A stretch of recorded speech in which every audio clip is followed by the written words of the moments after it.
మరో కొత్త నోటిఫికేషన్తో మీ ముందుకు. మనకైతే national Highways Authority of India నుండి ఒక నోటిఫికేషన్ అయితే వచ్చిందండి. ఏంటా నోటిఫికేషన్ అంటే నేషనల్ హైవేస్ అథారిటీ ఆఫ్ ఇండియాలోని టెక్నికల్ విభాగంలో డిప్యూటీ మేనేజర్ పోస్టులు అయితే ఖాళీగా ఉన్నాయి. ఈ ఖాళీలను భర్తీ చేయాలనే ఉద్దేశంతో ఈ నోటిఫికేషన్ అయితే విడుదల చేయడం జరిగింది. మరి ఈ నోటిఫికేషన్కి సంబంధించి మొత్తం ఎన్ని ఖాళీలు ఉన్నాయి, ఈ ఖాళీలకు సంబంధించి అప్లికేషన్స్ ఎప్పటి నుంచి ప్రారంభమవుతుంది, ఎవరెవరు అర్హులు, ఏజ్ ఎంత ఉండాలా, ఫీజు ఎంత ఉంటుంది, ఎంపిక ఎలా జరుగుతుంది, దీనికి సంబంధించిన పూర్తి సమాచారాన్ని మన వీడియోలో తెలుసుకుందాం. Hi hello welcome to T1 academy. నేను మీ ఆజాద్.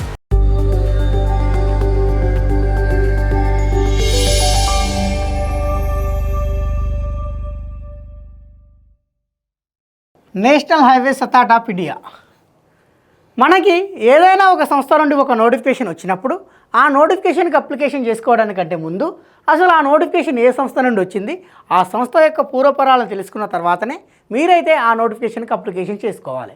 ఇప్పుడు ఈ నోటిఫికేషన్ ఏ సంస్థ నుండి వచ్చింది, ఏ సంస్థ నుండి వచ్చిందంటే national Highways Authority of India నుండి వచ్చింది. మరి ఈ national Highways Authority of India ఎప్పుడు ఏర్పడింది, ఎందుకు ఏర్పడిందో మీకు తెలియాలి. National Highways Authority of India దీనిని 1988 సంవత్సరంలో ఏర్పాటు చేశారు. కానీ దీని యొక్క కార్యకలాపాలు మాత్రం 1995 నుండి ప్రారంభించింది. అంటే దీనిని 1988లో ఏర్పాటు చేసినప్పటికీ ఇది పనిచేయడం ప్రారంభించింది మాత్రం 1990 నుండి ప్రారంభించింది.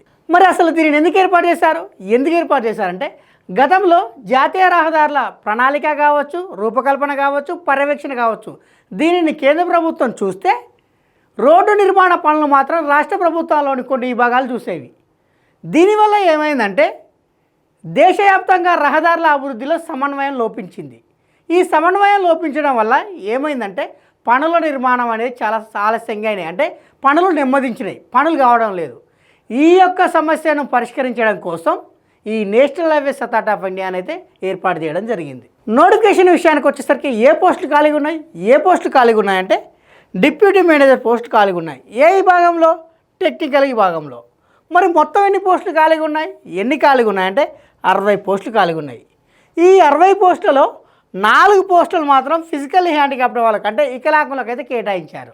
మరి ఈ 60 పోస్టులకు సంబంధించి అప్లికేషన్స్ ఎప్పటి నుంచి ప్రారంభమవుతున్నాయి అంటే మే 15, 2026 నుండి ప్రారంభమై జూన్ 15, 2026 నాడైతే క్లోజ్ అవుతుంది. మరి ఈ పోస్ట్కి అప్లికేషన్ చేసుకోవాలంటే ఎటువంటి ఎడ్యుకేషనల్ క్వాలిఫికేషన్ కావాలంటే ఎవరైతే ఈ డిప్యూటీ మేనేజర్ పోస్ట్కి అప్లికేషన్ చేసుకోవాలనుకుంటారో వాళ్ళు ఖచ్చితంగా ఏదైనా గుర్తింపు పొందిన యూనివర్సిటీ నుండి సివిల్ ఇంజనీరింగ్ డిగ్రీ క్వాలిఫై కావాలి. అంటే సివిల్ ఇంజనీరింగ్ డిగ్రీలో బీఈ కానీ బీటెక్ కానీ ఎవరైతే క్వాలిఫై అవుతారో వాళ్ళందరూ కూడా ఈ డిప్యూటీ మేనేజర్ అనే పోస్ట్కి అయితే అప్లికేషన్ చేసుకోవచ్చు. మరి ఈ పోస్టుకి సంబంధించి ఏజ్ వాళ్ళ అర్హులు, ఏజ్ విషయానికి వచ్చేసరికి మే 15, 2026 నాటికి 30 సంవత్సరాలలోపు ఎవరైతే ఉంటారో వాళ్ళందరూ కూడా ఈ పోస్ట్కి అయితే ఎలిజిబుల్. మరి ఈ పోస్టుకి సంబంధించి ఏజ్ రిలాక్సేషన్ ఉంటుందా అంటే ఉంటుంది. ఎంత ఉంటుందంటే ఎస్సీ వాళ్ళకు, ఎస్టీ వాళ్ళకైతేనేమో 5 సంవత్సరాలు, ఓబీసీ వాళ్ళకైతేనేమో 3 సంవత్సరాలు, ఫిజికల్లీ హ్యాండిక్యాప్డ్ ఎస్సీ ఎస్టీ వాళ్ళైతేనేమో 15 సంవత్సరాలు, అదే ఫిజికల్లీ హ్యాండిక్యాప్డ్ ఓబీసీ వాళ్ళైతేనేమో 13 సంవత్సరాలు, అదే ఫిజికల్లీ హ్యాండిక్యాప్డ్ జనరల్ వాళ్ళైతేనేమో 10 సంవత్సరాల ఏజ్ రిలాక్సేషన్ ఉన్నది. అదే ఎక్స్ సర్వీస్ మ్యాన్లు ఎవరైతే ఉంటారో వాళ్ళకు వచ్చేసి 5 సంవత్సరాల ఏజ్ రిలాక్సేషన్ అయితే ఉన్నది. మరి ఈ పోస్టులకు సంబంధించి ఎంపిక ఎలా ఉంటుంది? ఈ ఎంపిక విషయానికి వచ్చేసరికి ఎటువంటి రాత పరీక్ష అయితే లేదండి. కేవలం మీ యొక్క గేట్ స్కోర్ ఆధారంగా మాత్రమే మిమ్మల్ని అయితే ఎంపిక చేయడం జరుగుతుంది. మరి గేట్ స్కోరు ఏ సంవత్సరాన్ని ఆధారంగా తీసుకున్నారంటే గేట్ 2026ని ఆధారంగా తీసుకొని మిమ్మల్ని అయితే ఈ పోస్టుకి ఎంపిక చేయడం జరుగుతుంది. మరి ఏ సబ్జెక్టులో గేట్ రాసిన వాళ్ళైనా దీనికి ఎలిజిబులా అంటే కాదండి. కేవలం సివిల్ ఇంజనీరింగ్లో ఎవరైతే గేట్ రాసి క్వాలిఫై అవుతారో వాళ్ళు మాత్రమే ఈ పోస్టులకు ఎలిజిబుల్.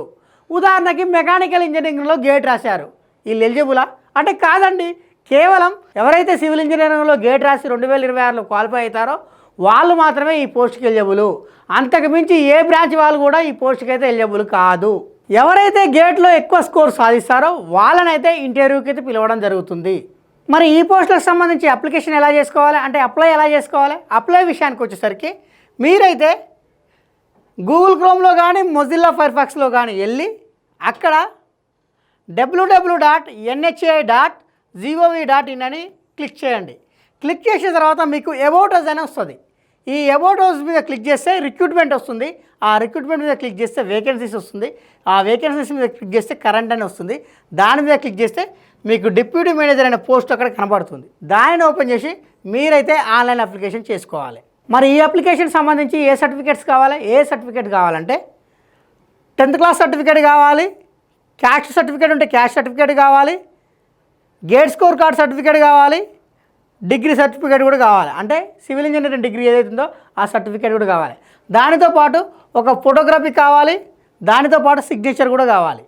మరి ఈ పోస్ట్కి సంబంధించి ఎవరైతే ఎంపిక అవుతారో వాళ్ళు వచ్చేసి ఖచ్చితంగా సర్వీస్ బాండ్ అయితే రాసి ఇవ్వాలి.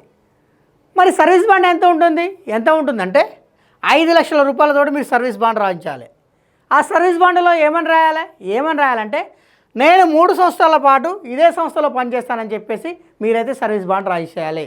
ఒకవేళ నేను ఈ సంస్థలో పనిచేయకుంటే మీకు 5 లక్షల రూపాయలు చెల్లిస్తానని చెప్పేసి ఆ సర్వీస్ బాండ్లో రాసి మీరైతే ఆ సర్వీస్ బాండ్ను ఈ NHA ఏదైతే ఉందో వాళ్ళకైతే సమర్పించాల్సి ఉంటుంది. మరి ఇప్పుడు మీరు 5 లక్షల రూపాయలు ఎమ్మటే చెల్లించాలా అంటే అవసరం లేదండి. ఒకవేళ నేను ఈ సంస్థలో నుండి పని చేయను, ఈ సంస్థ నుండి వెళ్ళిపోతానంటేనే మీరు 5 లక్షల రూపాయలు చెల్లించాలి. మీరు ఈ సంస్థలో 3 సంవత్సరాలు పనిచేస్తే మీరైతే ఈ 5 లక్షల రూపాయలు చెల్లించాల్సిన అవసరం అయితే లేదు. మరి ఈ పోస్టుకు ఎవరైతే ఎంపిక అవుతారో వాళ్ళకు వచ్చేసి జీతం ఎంత ఉంటుంది? జీతం విషయానికి వచ్చేసరికి ఎవరైతే ఈ పోస్ట్కి ఎంపిక అవుతారో వాళ్ళకి జీతం 56,100 రూపాయల నుంచి 1,77,500 రూపాయల జీతం అయితే ఉంటుంది. ఇలాంటి ముఖ్యమైన అప్డేట్స్ కోసం సబ్స్క్రైబ్ చేసుకోండి T1 అకాడమీ.